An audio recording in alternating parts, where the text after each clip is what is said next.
उत्तर Korea, जिसे आधिकारिक रूप से Democratic People's Republic of Korea (DPRK) कहते हैं, दुनिया के सबसे अलग और गुप्त देशों में से एक है।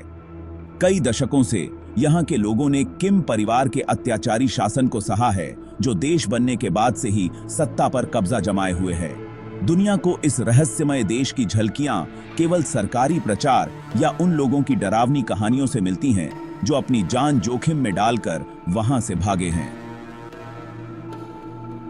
यह देश एक तानाशाही में जीता है, जहां जीवन के हर पहलू को सरकार तय करती है। डर और नियंत्रण के इस माहौल ने एक ऐसा समाज बनाया है जहां कोई विरोध नहीं कर सकता और सरकार के प्रति वफादारी सबसे जरूरी है। उत्तर कोरिया के रहस्य के पीछे किम परिवार है, जिसका शासन 3 पीढ़ियों और 7 दशकों से भी ज्यादा समय से चला आ रहा है। किम इल सुंग को भगवान जैसा दर्जा दिया जाता है।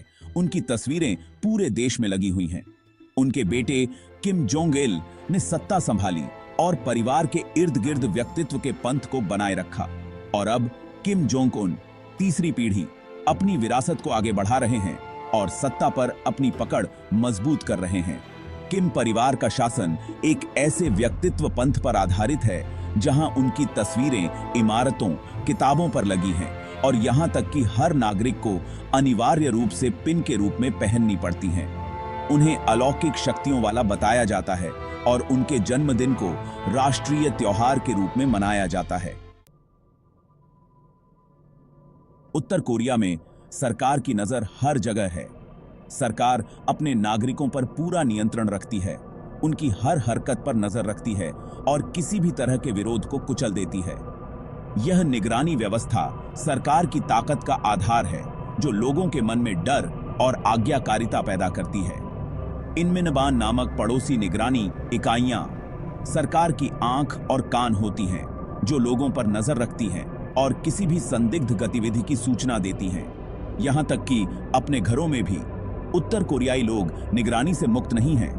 रेडियो सरकारी स्टेशनों पर ही चलते हैं और टेलीविजन पर केवल सरकारी कार्यक्रम ही दिखाए जाते हैं, जिससे बाहरी दुनिया की जानकारी मिलना बंद हो जाती है।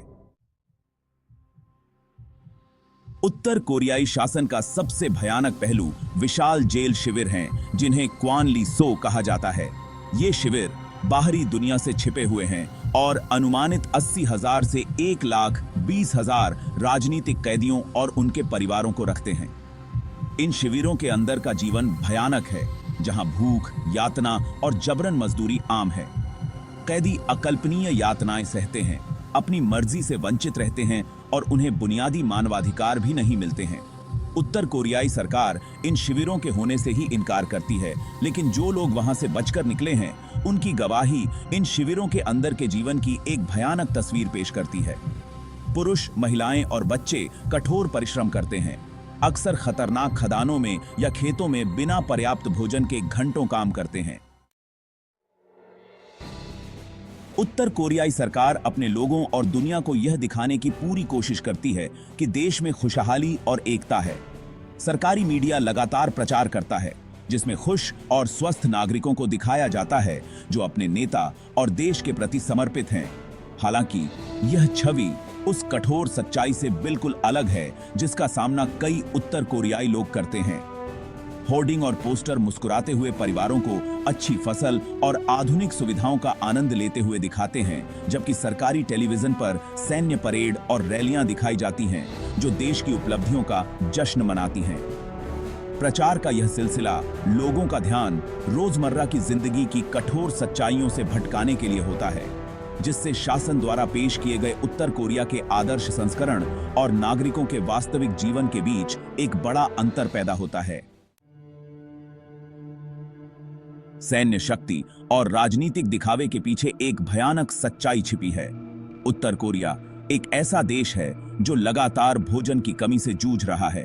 दशकों से चली आ रही आर्थिक कुप्रबंधन, प्राकृतिक आपदाओं और अंतर्राष्ट्रीय प्रतिबंधों ने देश के कृषि क्षेत्र को तबाह कर दिया है, जिससे लाखों लोग भुखमरी और कुपोषण का शिकार हैं।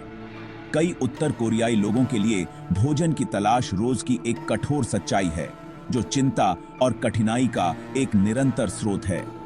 सोवियत संघ का पतन, जो कभी एक प्रमुख व्यापारिक भागीदार और मददगार था, ने उत्तर कोरियाई अर्थव्यवस्था को बहुत नुकसान पहुंचाया, जिससे व्यापक कमी और कृषि उत्पादन में गिरावट आई। सरकार की कठोर केंद्रीकृत अर्थव्यवस्था बदलते हालातों के अनुकूल होने में असमर्थ ने स्थिति को और भी बदतर बना दिया। उत्तर कोरिया के अंतर्राष्ट्रीय संबंध अलगाव, अविश्वास और अवज्ञा से भरे हुए हैं। परमाणु हथियार हासिल करने की उसकी कोशिश, मानवाधिकारों के हनन और आक्रामक बयानबाजी ने उसे दुनिया से अलग थलग कर दिया है, जिसके कारण उस पर कड़े प्रतिबंध और अंतर्राष्ट्रीय निंदा की गई है। दूसरे देशों के साथ उसके रिश्ते अक्सर तनावपूर्ण रहते हैं, जो कूटनीतिक गतिरोध और गहरे अविश्वास से भरे होते हैं। संयुक्त राज्य अमेरिका, जिसे लंबे समय से उत्तर कोरिया का सबसे बड़ा दुश्मन माना जाता रहा है, ने उसकी परमाणु महत्वाकांक्षाओं पर रोक लगाने के उद्देश्य से कई आर्थिक और कूटनीतिक प्रतिबंध लगाए हैं। दोनों देशों के बीच बातचीत का दौर चलता रहता है, लेकिन परमाणु निरस्त्रीकरण की दिशा में कोई प्रगति नहीं हुई है। तनाव बना हुआ है। दोनों पक्ष सैन्य अभ्यास कर रहे हैं और एक दूसरे को धमकी दे रहे हैं। परमाणु हथियार हासिल करने की उत्तर कोरिया की कोशिश अंतर्राष्ट्रीय स्तर पर चिंता का विषय बन गई है, जो क्षेत्रीय और वैश्विक सुरक्षा के लिए एक बड़ा खतरा है। उसके बार बार किए जाने वाले मिसाइल परीक्षणों और उकसाने वाली बयानबाजी ने कोरियाई प्रायद्वीप और उसके बाहर तनाव बढ़ा दिया है, जिससे विनाशकारी परिणामों वाले संभावित संघर्ष की आशंका पैदा हो गई है। अंतर्राष्ट्रीय समुदाय उत्तर कोरिया की परमाणु महत्वाकांक्षाओं का मुकाबला करने के लिए एकजुट प्रतिक्रिया खोजने के लिए संघर्ष कर रहा है, जो आक्रामकता को रोकने और तनाव को बढ़ने से रोकने की दुविधा में फंसा हुआ है। 2006 में अपने पहले परमाणु परीक्षण के बाद से उत्तर कोरिया ने कई और परीक्षण किए हैं। हर बार अंतर्राष्ट्रीय निंदा और प्रतिबंधों की अवज्ञा की है। उसने उत्तरोत्तर परिष्कृत बैलिस्टिक मिसाइलें भी विकसित की हैं, जो महाद्वीपीय संयुक्त राज्य अमेरिका तक के लक्ष्यों तक पहुंचने में सक्षम हैं, जो अमेरिकी मुख्य भूमि और क्षेत्र में उसके सहयोगियों के लिए सीधा खतरा हैं। उत्तर कोरिया के बारे में अक्सर जो धूमिल तस्वीर पेश की जाती है, उसके बावजूद एक बेहतर भविष्य की उम्मीद की किरणें कभी-कभी दिखाई देती हैं। हालांकि आगे का रास्ता अनिश्चितता से भरा हुआ है। कई संभावित परिदृश्य सामने आ सकते हैं, जिनमें से प्रत्येक के अपने चुनौतियां और अवसर हैं। एक संभावना देश के क्रमिक रूप से खुलने की है, जो आर्थिक सुधारों के लिए आंतरिक दबाव और जीवन स्तर में सुधार की इच्छा से प्रेरित है। शासन सैन्य विस्तार के बजाय आर्थिक विकास को प्राथमिकता देना चुन सकता है, विदेशी निवेश को आकर्षित करने और अंतर्राष्ट्रीय व्यापार में शामिल होने की मांग कर सकता है। इस रास्ते के लिए महत्वपूर्ण राजनीतिक और आर्थिक सुधारों की आवश्यकता होगी, जिसमें राज्य के नियंत्रण में ढील और बाजार उन्मुख नीतियों को अपनाना शामिल है।